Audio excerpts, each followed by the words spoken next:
Welcome to Sweet Life Beat Life. We hope this video helps.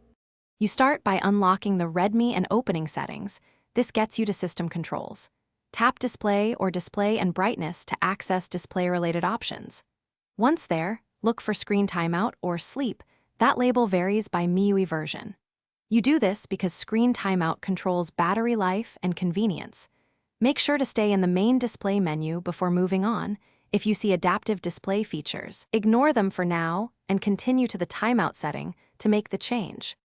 Once you tap Screen Timeout, a list appears with durations like 15 seconds, 30 seconds, 1 minute, 2 minutes, 5 minutes, and sometimes never. You should choose a shorter timeout to save battery or a longer one to avoid frequent unlocks. This is why the decision matters. Tap your preferred value and wait briefly for the system to apply it.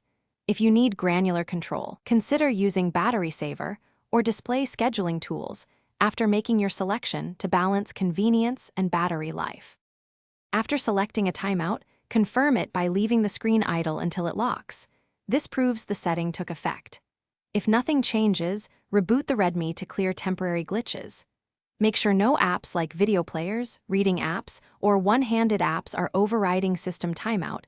Uninstall or check their settings if needed. Finally, if problems persist, update MIUI in settings about phone, because firmware bugs sometimes affect power and display behavior, and an update often resolves such issues. Thanks for watching. Consider subscribing if we helped you.